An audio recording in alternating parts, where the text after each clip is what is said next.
자, 오늘 요한복음 11장의 뒷부분입니다. 지난 시간 11장 이제 마르다하고 이야기하는 장면까지 봤어요. 예수님께서 나사로가 죽었는데 늦게 도착하셨죠. 그걸 마르다는 아쉬워서 얘기하지만 오히려 마르다에게 이제 그 부활에 대해 말씀하심으로써 마르다가 자신의 믿음을 굳건히 세울 수 있는 그런 계기를 주셨습니다. 28절부터 볼게요. 그녀가 이런 말을 한 후에 가서 자기 동생 마리아를 은밀히 불러 말하기를 선생님이 오셔서 너를 부르신다고 하니 그녀가 이 말을 듣고 급히 일어나 주께로 오더라. 예수께서는 아직 거울로 들어오지 아니하시고 마르다가 맞이하던 그곳에 계시더라. 그러므로 집에서 마리아를 위로하며 그녀와 함께 있던 유대인들은 그녀가 급히 일어나서 나가는 것을 보고 따라 나가며 말하기를 무덤에 가서 울려고 그리로 간다고 하더라. 마리아가 예수께서 계신 곳에 와서 주를 보고 그의 발 앞에 엎드려 말씀드리기를 주여 만일 주님께서 여기 계셨더라면 나의 오라비가 죽지 아니하셨겠나이다라고 하니 그때 예수께서 그녀가 울고 있는 것과 그녀와 함께 온 유대인들도 우는 것을 보시고 영으로 신음하시며 괴로워하시다가 말씀하시기를 그를 어디에 두었느냐고 하시자 그들이 주여 와서 보소서라고 말씀드리니 예수께서 우시더라. 예수께서 우시더라. 성경에서 가장 짧은 절이지 않습니까? 주님의 그 마음의 고통을 볼 수 있는 본문입니다. 지금 이제 마리아를 불렀어요. 지금까지 마르다하고만 이야기하고 있었고 아직 집으로 오지 않고 동구 밖에 있는 상태입니다. 마르다를 불렀는데 마리아가 예수님 부르신다는 걸 듣고 막 뛰어가죠. 마리아는 참 사랑을 받은 여인 같아요. 많은 사람들한테. 그러니까 마리아가 지금 그 무덤에 가서 울려고 뛰어나가나 보다 하고 사람들이 막 따라가잖아요. 마리아는 참 사랑을 받은 여인 같습니다. 어쨌든 마리아가 마을 밖에 나가서 예수님을 만납니다. 만나서 하는 말이 뭐예요? 하는 말이 지금 마르다도 예수님을 처음 만나자마자 21절에서 만일 주님께서 여기 계셨다면 나의 오라비가 죽지 아니하였겠나이다 그랬잖아요. 똑같은 말 하는 거죠. 마리아도 32절에서 만일 주님께서 여기에 계셨다면 나의 오라비가 죽지 아니하였겠나이다. 그렇겠죠. 지금 마리아와 마르다가 며칠 동안 계속 얘기했을 거 아니겠어요. 주님이 계셨으면 됐을 텐데 왜 안 오실까? 이제 죽은 다음에 왜 안 오셨을까? 둘이 그 얘기를 얼마나 많이 했을 거예요. 그렇죠? 인간적으로 주님이 오시니까 맨 처음 터져나온 말이 그 말이죠. 그러니까 마르다와 똑같은 아쉬움과 슬픔과 약간의 원망도 섞여 있는 그런 말일 겁니다. 자, 주님이 슬퍼하신 장면이 나옵니다. 여기 33절에서는 영으로 신음하시며 괴로워하셨다고 말씀하고 있고요. 35절에서는 예수님께서 우셨다고 말씀하셨고요. 그리고 38절은 다시 속으로 신음하시며라고 말하고 있습니다. 예수님이 그냥 단순하게 슬퍼하시는 정도가 아니라 속으로 신음하시면서까지 우셨다는 얘기예요. 얼마나 슬퍼하셨겠어요? 고통이죠. 괴로움입니다. 우리는 로마서 8장에서 성령께서 신음하시면서 기도하신다는 말씀도 보는데 하나님께서는 성도들을 위해서 신음하면서까지 슬퍼하시는 그런 고통을 느끼시는 겁니다. 왜 예수님께서 신음하면서까지 슬퍼하시고 우셨을까요? 첫째로는 그들을 사랑하셨기 때문이에요. 여기 이 36절에서도 예수님이 우시는 것을 보고 주변 사람들이 주님이 그를 얼마나 사랑하시는지 보라. 주님은 그들을 사랑하셨어요. 성도에 대한 주님의 사랑이에요. 성령께서 우리를 위해 신음하시는 것도 우리를 사랑하지 않으시면 그러실 수가 없잖아요. 그렇죠? 무엇을 간구해야 될지 모를 정도로 고통스러워할 때 성령께서 우리를 위해 간구하신다고 말씀하시는데 그냥 간구가 아니라 신음하면서라고 신음하면서. 개혁성경은 탄식하면서. 탄식은 뭔가 포기하는 것 같은데 신음은 포기하는 게 아니에요. 고통스러워하면서 함께 동참하고 함께하는 모습이죠. 자, 성도에 대한 사랑이에요. 주님은 우는 자와 함께 울라 그러셨잖아요. 우는 자와 함께 우시는 겁니다. 우리가 슬퍼할 때 같이 슬퍼해 주시고 우리가 기뻐할 때 같이 기뻐해 주시고 물론 그분은 전능하신 하나님인데 슬프고 말게 뭐가 있냐라고 말할지 모르지만 그분의 하나님으로서의 속성은 슬프실 이유가 없죠. 하지만 인간으로서의 속성 그리고 하나님으로서의 속성이라 해도요. 자기 자녀들에 대한 슬픔은 같이 공감하고 어루만져 주시는 분이 우리 하나님입니다. 세상에 이 돌과 나무로 만들어 놓은 그런 신들과는 비교가 안 되죠. 그런 신들이 어떻게 누구를 공감하고 하겠어요. 우리 예수님께서는 우리를 공감하십니다. 세상에 수많은 상담자들도 있습니다. 상담자들도 공감하면서 상담해 주잖아요. 좋죠. 좋은 일입니다. 하지만 세상의 상담자와 우리 주님의 다른 것은 감정적인 상담으로 끝나지 않고 본질적인 해결을 해주신단 말입니다. 마음의 위로로 끝나는 게 아니잖아요. 마음의 위로를 얻고 스스로 힘을 얻게 하는 정도가 아니라 실질적으로 해주시는 분이라는 얘기입니다. 왜? 그분은 전능하신 하나님이시니까. 또 왜 슬퍼하십니까? 죽음에 대한 본질적인 고통일 거예요. 나사로가 죽었다. 주님께서는 생명을 주러 오신 분 아니겠어요? 생명을 주러 오신 분인데 이 세상은 죽음이 가득 찼지 않습니까? 주님께서는 죽음을 이기시는 겁니다. 그런데 말입니다. 주님께서 간단하게 야 죽음은 물러가라 이래버리면 끝날 수도 있겠지만 주님은 그렇게 하지 않으셨잖아요. 주님은요 이 죽음을 극복하기 위해서 4,000년 동안 참으시고 그분이 직접 죽으시면서 죽음을 이기신 거죠. 그리고 아직도 2,000년 동안 참으시면서 우리 성도들의 부활을 또 기다리시는 것이죠. 주님 오시려고 준비하시면서. 그렇죠? 이 죽음이라는 것이 단순한 것이 아닙니다. 주님께서도 죽음을 이기시고 성도들에게 죽음에 대한 승리를 주시기 위해서 이렇게 엄청난 이 역사를 이루시는 부분이 죽음인 거예요. 그래서 인간이 죽는다는 사실은요, 주님도 고통스러운 겁니다. 자기가 자신이 얼마나 멋있게 아름답게 만들어 놓은 인간이에요. 창세기 1장 2장에서 그분의 호흡까지 불어넣으시면서까지 말입니다. 그분의 형상까지 담으시면서 말입니다. 천사들도 집단적으로 하나님의 아들들이라고 구약에 불리긴 하지만 천사들이 하나님의 형상을 받았다 말하지 않잖아요. 근데 인간은 하나님의 형상을 받았단 말이에요. 그 인간이 죽는답니다. 죽으니까 그래 너 죽었으니까 끝내 새로 해 이러지 않잖아요. 그렇지 않습니다. 안타까워하시고 애통해하시고 그러신 분입니다. 나사로의 죽음 앞에서 그런 모습을 다시 한번 보이시는 것이에요. 인간 고통에 대해서 깊이 공감하시는 거죠. 성령님의 신음도 마찬가지예요. 성도들의 고통과 절망에 대해서 함께 하시면서 공감하시면서 신음하시고 그러는 가운데 우리에게 실질적인 도움을 주시고 마음의 평안과 위로를 주시면서 다시 일어날 힘도 주시고 이게 주님께서 하시는 신음의 모습입니다. 그렇게 우셨어요. 예. 물론 이제 인간들의 불신에 대한 안타까움도 없지 않아 있을 거예요.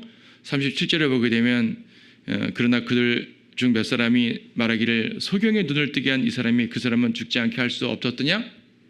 이것은 뭐예요? 약간 비난하는 말이잖아요. 그렇죠? 그들의 믿음 없음에 대해서 안타까워하시는 모습도 있지만 단지 믿음 없음 때문에 우셨다고 말하는 것은 조금 비약이거든요. 그런 부분도 없지 않아 있겠지만 이제 핵심적인 부분은 그분들 이제 예수님께서 사랑하시고 본질적인 인간의 고통에 대해서 동참하시는 모습이라고 보는 것이 더 합당할 것 같아요. 어쨌든 주님께서는 우셨습니다. 신음하시고 슬퍼하셨습니다. 지금 읽었던 37절에서 지금 이 36절에서 어떤 사람들은 주님이 그를 얼마나 사랑하셨는지 보라 긍정적인 반응을 하는데 37절에서는 아니 소경의 눈을 뜨게 했던 사람이 이것도 못 고쳐요. 두 가지 의미가 있습니다. 못 믿는 거죠. 정말 소경 눈 뜨게 한 거 맞아? 잘못 본 거 아니야? 그 자리에 직접 안 본 사람도 있으니까. 불신의 말이기도 하고요. 또 하나는 소경의 눈을 떴다는 것 자체는 아는데 왜 이 사람 안 고쳤냐 이거죠. 자, 첫 번째 상황에 대해서는요. 세상 불신자들이 하는 말입니다. 두 번째 상황에 대해서는요. 그리스도인이라고 하면서 주님의 능력 가운데 있지 못하는 사람들이 하는 말이에요. 우리는 성경에서 주님의 능력은 다 알잖아요. 예수님이 풍랑 걸으신 거, 풍랑 잠잠히 하신 거 못 믿는 분 계세요, 여기서? 여기 그거 못 믿으시는 분 없지 않습니까? 예수님 나사로 살리신 거 못 믿으시는 분 없잖아요. 주님께서 무수한 이적을 행하시고 무수한 기도 응답을 들어주시고 응답을 하시고 그런 거 못 믿는 거 여러분 중에 못 믿는 사람 없잖아요. 하나님의 전능하심에 대해서 못 믿는 분 우리 중에 아무도 없습니다. 그러나 이것이 나의 문제가 될 때 믿음이 쇠퇴하든지 혹은 왜 저 사람은 하나님께 잘 돌봐주시면서 나는 이렇게 돌봐주시지 않죠? 하고 불평하는 사람도 있잖아요. 다양한 사람들이 있는 거예요. 그래서 이 소경의 눈을 치유한 사람이 이 사람을 살릴 수 없었더냐라는 말에는 이런 다양한 내용들이 좀 함축되어 있는 말 같아요. 어쨌든 불평스러운 모습이죠. 예. 주님에 대해서 불만 가득한 사람들의 모습입니다. 자, 그래서 주님께서는 이제 무덤으로 가는 거죠. 무덤으로 가서 돌을 치우라, 돌을 치우라. 지금 이제 34절에서 무덤이 어딨냐? 무덤으로 갔어요. 주여 와서 보소서. 무덤으로 갔고 39절에서 돌을 치우라 그랬더니 마르다가 뭐라 그럽니까? 주여 죽은 지 이미 나흘이 되었기에 지금은 악취가 나나이다. 아니 앞에서 마르다가 이 믿음 있는 여인의 모습이 어디 갔어요 지금? 22절에서도 지금이라도 주님께서 무엇이든지 하나님께 구하시면 하나님께서 주님께 주실 줄 아나이다. 분명히 믿었잖아요. 그리고 27절에서도 예 주여 나는 주께서 세상에 오실 그 그리스도 곧 하나님의 아들이심을 믿나이다. 믿음의 온전한 고백을 했잖아요. 주님이 누구신가와 주님의 능력에 대해서 마르다는 분명히 믿음의 고백을 한 사람이에요. 마르다의 믿음은 아주 굳건했습니다. 그런데 막상 돌을 치우라고 하니까 지금 그 돌 치우면 냄새나고 악취나고 이런데요? 라고 말하는 거예요. 이거는 순간적으로 믿음이 퇴보하는 모습을 보여주는 거죠.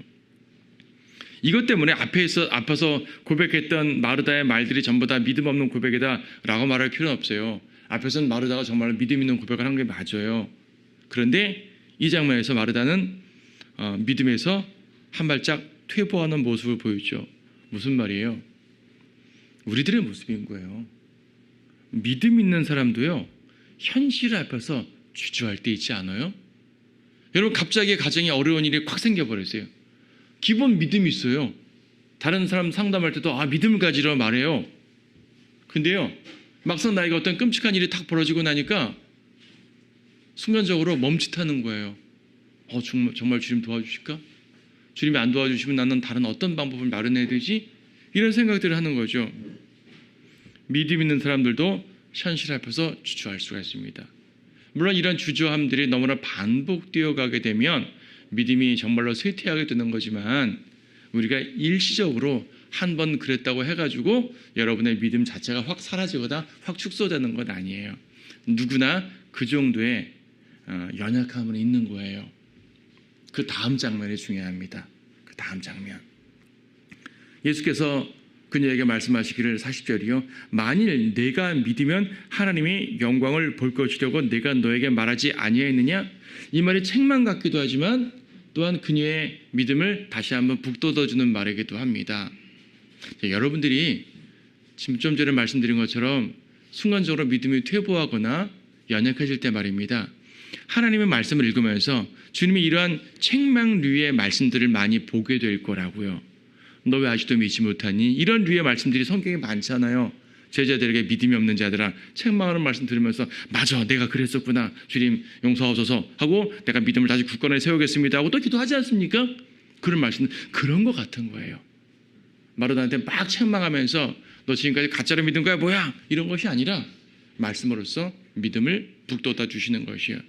그 다음에 반응을 보면 알아요. 41절 사람들이 죽은 자가 놓여있는 곳에서 돌을 치우니 자 예수님께서 돌을 치우라. 썩은 지 죽은 지 나흘이 됐기 때문에 악취가 납니다. 썩음이 진행되고 있어요. 돌 치웠잖아요. 자 유족이 누구예요? 여기 지금 사람들이 치웠다 그랬어요. 그래 유족이 누구예요? 마르다 마리아잖아요. 마르다 마리아가 치우지 마세요 하게 되면 사람들이 치웁니까? 지금 유족이 마르다 마리아예요. 당연히 이 연약한 여성들이 어떻게 돌을 치우겠어요? 돌을 치우는 것 자체는 옆에 있는 남자들이 치웠겠죠. 하지만 돌을 치운 주체는 마르다 마리아인 거예요. 유족이잖아요. 자기들이 동의하지 않는데 어떻게 돌을 치워요? 그리고 그 사람들이 예수님 말씀 뭔 줄 알고 돌을 치우겠습니까? 예수님 마르다에게 말했단 말입니다.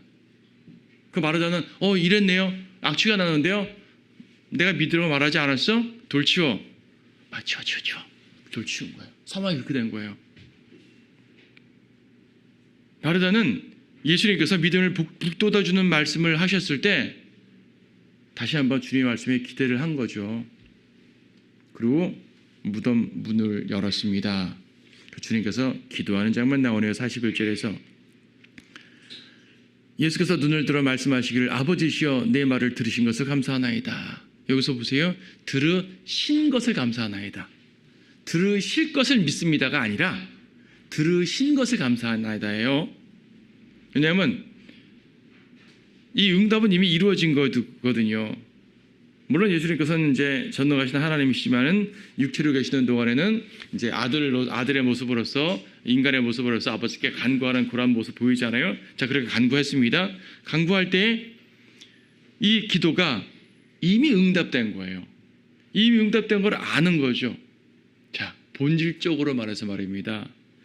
부활과 영생은 그리스도 안에서 이미 이루어진 거예요. 우리는 주님께서 이루신 것을 전제로 해서 기도도 하고 믿음의 행보도 하는 것입니다. 주님이 이루지 않았으면 아무것도 할 수가 없잖아요. 주님께서 전혀 우리에게 기도 응답하지 않으시는데 억지로 이걸 따내기 위해서 하나님께 막 간구하고 떼부리는 겁니까? 아니잖아요. 주님께서 우리에게 하나님의 뜻대로 하는 기도는 다 응답된다고 말씀하셨는데 하나님의 뜻대로 한다는 것 자체가 이미 응답의 전제로 된 거 아니겠습니까? 주님이 기뻐하시는 뜻이잖아요. 주님이 받아주시는 뜻이잖아요. 주님이 온전하신 뜻 가운데 기도하는 거잖아요. 아예 주님의 뜻에 어긋나는 기도라면 기도하면 안 되죠. 그건 떼부리는 것밖에 안 된다니까요. 그렇게 해서 설사 응답 받은다 한들 그것이 나한테 무슨 소용이 있겠습니까? 그래서 우리는 하나님의 뜻 가운데서 주님의 마음 안에서 온전하게 의와 불의에 대한 분명한 개념을 가지고 하나님께서 원하시는 것인가, 주님께서 이것을 통해서 나를 통해 무엇을 이루실 수 있는 것인가, 분명히 이런 확신을 가지고 기도를 해야 되는 것이죠. 예수님께서 하신 이 기도가 우리 모든 사람들의 응답이 모범이 되는 것입니다. 주님께서는 들으신 것에 대해서 감사하면서 기도를 했습니다. 그리고 42절에서 아버지께서 항상 내게 들으시는 줄 내가 알았나이다. 이제 내가 말한 것은 여기 둘러서 있는 무리 때문이니 그들로 아버지께서 나를 보내신 것을 믿게 하려 함이니이다. 예수님께서 능력을 행하시고 하나님께서 응답하셔서 예수님이 능력 행하시는 그 이유는 뭐냐면 이 사람들을 믿게 하기 위한 거란 얘기죠. 이 사람들을 위한 거란 얘기예요. 예수님 자신은요 이미 능력 있는 분임을 다 알아요. 아버지와 함께 태초 이전부터 주님과 영광을 누리셨던 분이기 때문에 주님을 위해서 이런 거 할 필요가 없습니다. 주님 스스로 하신 이유는 이들로 하여금 믿게 하기 위한 거다라고 말했습니다. 뭘 믿게 하는 것이죠? 그들이 아버지께서 나를 보내신 것을 믿게 하는 것. 앞에서 그것을 사람들이 못 믿었지 않습니까? 예수님은 지속적으로 아버지가 나를 보내셨다. 나는 아버지가 보내신 하나님의 아들이야. 이 말을 계속하셨는데 사람들은 그걸 믿지 못했단 말입니다. 이 생명의 기적 앞에서 믿으라는 것이죠. 예수님께서 하나님의 아들이라는 것, 즉 예수님이 행하시는 능력은 하나님의 능력이라는 걸 보여주는 겁니다. 이적 자체가 중요한 것이 아니라 이적을 이루시는 분이 하나님의 아들이라는 사실이 더 중요한 겁니다. 그래서 이 이적을 통해서 그분을 깨닫고 그분을 믿는 게 목적이지 이 이적으로 말미암아 내가 혜택을 받았다가 목적이 아니란 말이에요. 내가 병 고침 받았다 기쁘다 이게 목적이 아니라는 얘기입니다. 내가 기도했더니 뭐가 얻었다, 뭐가 문제 해결되었다 감사합니다 이게 끝이 아니라 이걸 이루시는 분이 누구냐를 우리가 알아야 되는 것입니다. 여러분이 기도로 어떤 응답 받았다는 얘기예요. 감사하죠. 감사하게 누리십시오. 주님이 주신 복을 누리지 말 필요가 없죠. 누리세요. 하지만 그 누리는 가운데서도 반드시 잊지 마셔야 돼요. 이 복을 주신 분이 누구다? 예수 그리스도. 이 응답하신 분이 누구다? 하나님 아버지. 그걸 기억해야 돼요. 신명기에서도 주님이 많이 말씀하셨잖아요. 너희가 앞으로 그 땅에 들어가서 배부르거든 하나님을 잊지 말라. 분명히 배불러진다는 얘기죠. 그때 잊게 된다는 얘기죠. 하나님을. 하나님께서는 그들에게 모든 베푸심을 통해서 이제 은혜를 주셨는데 그 은혜를 잊을 때가 온단 말입니다. 그때 기억하라는 얘기예요. 그래서 우리는 이런 다양한 본문들을 통해서도 주님께서 하시는 이런 모든 것들은 우리로 하여금 예수님이 누구신지 주님이 이루신 그 은혜가 무엇인지를 믿게 한다는 것. 그래서 감사도 감사지만은 그분이 누구신지 다시 한번 깨닫고 더욱더 그분께 영광을 돌려야 된다는 사실을 아셔야 돼요. 그게 당연히 감사인 거죠. 예. 자, 그래서 제가 자주 말씀드리지만 복음도요. 복음의 핵심은 예수 그리스도라고 그랬어요. 구원받는 방법도 매우 중요해서 그것도 알려줘야 되는 거지만 예수 그리스도를 잘하는 것이 가장 중요하다. 자, 43절에서 드디어 주님 말씀하십니다. 큰 음성으로 외치시기를 나사로야 나오너라. 여러분, 주님이 부르시면요. 죽은 자도 일어나는 거예요. 주님께서 말씀하시면요, 풍랑도 멈추는 거예요. 주님께서 명령하시면요, 질병도 달아나는 거예요.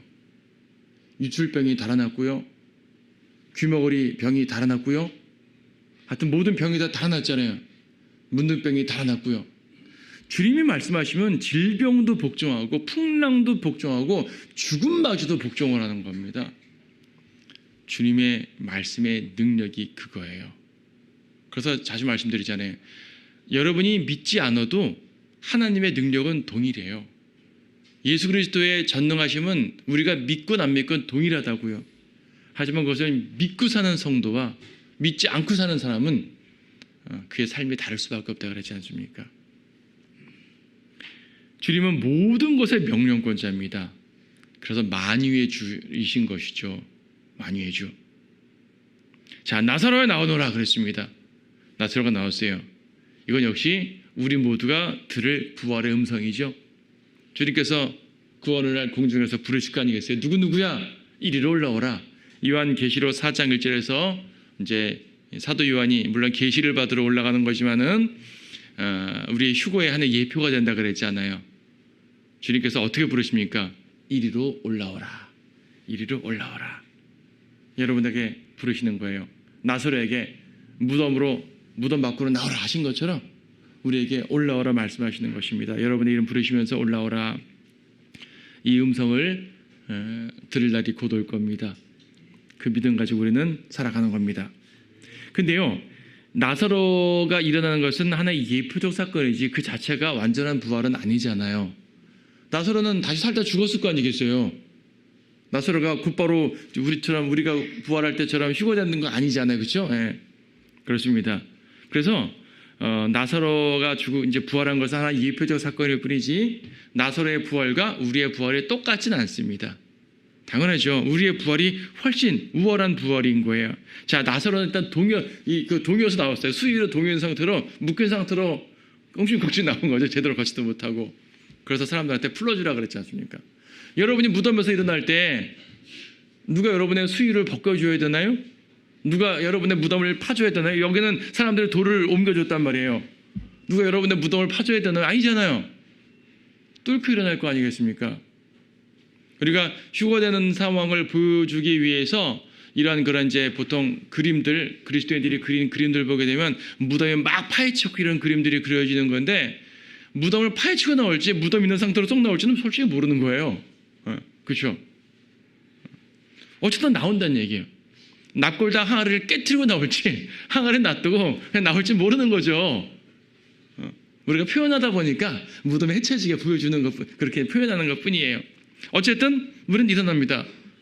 우리가 일어날 때 그 썩어진 그러한 그 죽은 지 몇백 년 된, 최초에서 2000년 된 분들도 일어날 텐데, 로마 시대에 죽으신 분도 일어날 텐데, 그런 무덤들이 저기 땅속에 있다 하더라도 그 몸이 남아있겠냐고요. 그런데 그런 몸들도 온전한 몸으로 형성돼서 부활되는 거잖아요. 무슨 수위가 무슨 필요 있고 수위를 벗겨주고 이런 게 무슨 필요 있겠습니까? 주님께서는 그대로 우리를 불러주시는 겁니다. 그래서 나사로의 부활과 우리의 부활은 이렇게 외형적으로도 차이가 납니다. 또 어떻습니까? 나사로는 원래의 몸으로 부활했어요. 우리는 변화된 몸으로 부활하겠죠.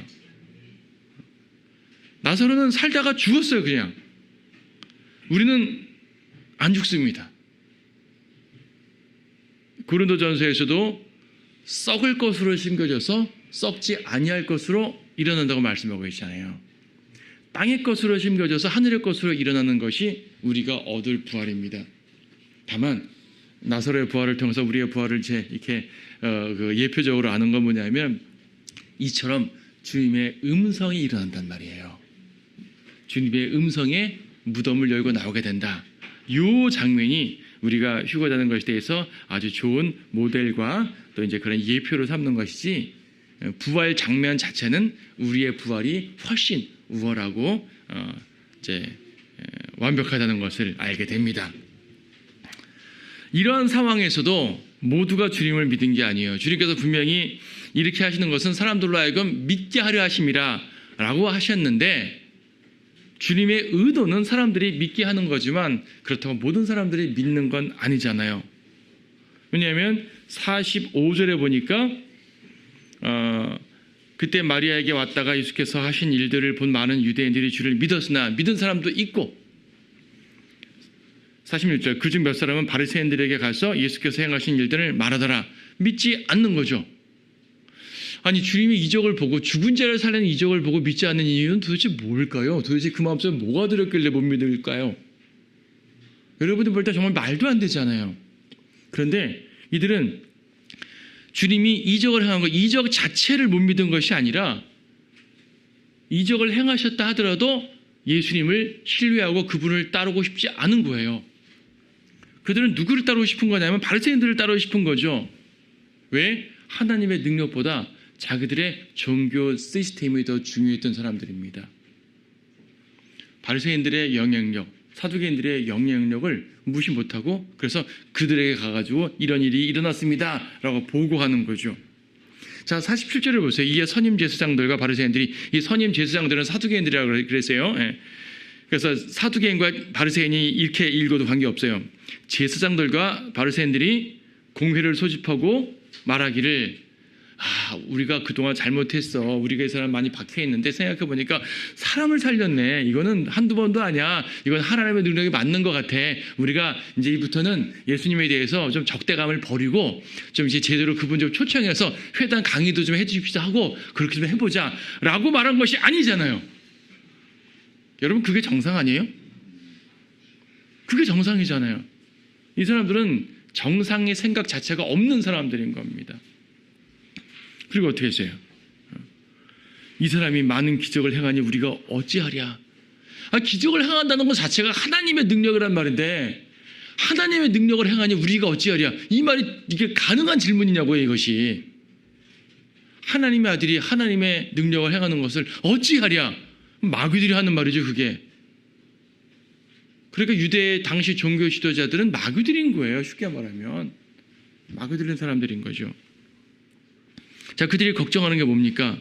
만일 우리가 그를 이대로 두면 모든 사람이 그를 믿을 것이요. 그러면 로마인들이 와서 우리의 처소와 민족을 다 빼앗아 가리라. 정말 이걸 걱정했을까요? 이거는 표면적인 외형적인 이유예요. 명분이에요, 명분. 자, 로마가 우리를 지배하는데 모든 사람들이 예수님을 따르게 되면 사람들이 로마를 적대하게 될 것이고 그럼 로마가 와서 우리를 칠 것인데 그럼 어떡하지? 그분이 하나님의 능력을 베푸신다면요.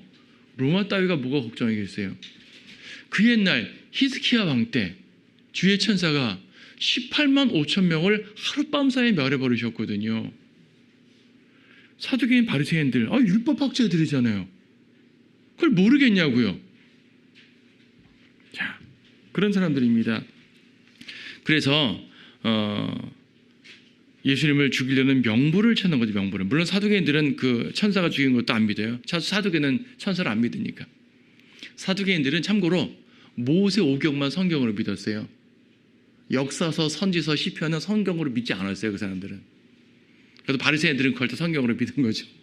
좀 달라요. 자, 어쨌든 그랬습니다. 그래서 이제 사실은 자기들의 권력을 잃는 게 더 걱정한 사람들이었습니다. 자, 생각해 보세요. 이들이 걱정한 것은 사람들이 예수님을 받아들이면 로마가 우리를 멸할 것이다. 근데 거꾸로 아니에요? 그들이 예수님을 거절하니까 로마한테 멸망당했잖아요. AD 70년에 예루살렘 성전이 파괴되고 AD 136년에 유대인들이 예루살렘에서 완전히 쫓겨나고 팔레스타인 땅을 완전히 없애버리고, 그러니까 이 이스라엘이라는 이름 자체를 없애버리고 그 땅을 팔레스타인이라는 이름으로 명명해버리고 유대인들을 그 땅에서 다 내쫓아낸 이유가 뭐냐면 예수님을 죽인 이유 때문이에요. 하나님의 아들을 거절한 이유 때문이라고요. 하나님의 아들을 거절하니까 로마인한테 멸망하는 거지 하나님의 아들을 살려두니까 멸망하는 것이 아니라고요. 그들은 잘못 생각하기도 한참 잘못 생각한 것이죠. 주님의 권능과 지혜를 의지해야 승리하는 겁니다. 주님의 전능과 지혜를 의지하지 않고 나의 지혜를 의지하면 실패하는 거예요. 야, 지금 기도한다고 뭐가 되겠어? 자꾸 머리를 짜내야지. 예, 여러분 지혜 짜내세요. 그게 나쁜 게 아니에요. 하지만 주님을 의지하는 가운데서 지혜를 짜내야지 여러분의 지혜가 주님으로부터 받은 지혜로서 승화되는 거 아니겠어요? 주님을 의지하지 않고 지혜를 짜는 사람을 의지하게 되면 안 되죠. 예, 여러분 사람 만나십시오. 도움 청하십시오. 하지만 주님께 의지하는 가운데서 주님의 발걸음 가운데 사람을 만나셔야 되는 거예요. 근데 주님을 의지하지 않고 내 계획대로만 움직이게 되면 실패하잖아요. 주님의 전능하심을 의지하지 않고 뭐가 되는 말입니다. 주님께서는 이런 모든 것들을 통해서 우리에게 알려주시는 것이에요. 자, 대제사장이 참 대단한 말을 합니다. 카야파, 너희가 아무것도 모르며 또 한 사람이 백성을 위하여 죽어서 온 민족이 멸망치 않는 것이 우리에게 유익한 줄을 너희가 생각지 못하는도다. 이 말이 뭐예요? 이 사람을 희생시켜야지 우리가 산다. 이 사람 희생시키지 않으면 로마한테 멸망하기 때문에 이 사람 희생시켜야지 우리가 산다. 빨리 죽일 계획 세우자, 그 말입니다. 이 사람이 죽어야 우리가 산다. 그러니까 이 카야파의 의도는 뭐예요? 아까 유대인들이 말한, 이제 바리새인 사두개인들이 말한 것처럼 로마한테 멸망당하지 않기 위해 빨리 처리하자, 이 말이지만 결과적으로는 이 말이 이루어졌죠. 한 사람의 죽음으로 우리 모든 사람이 살게 되었잖아요.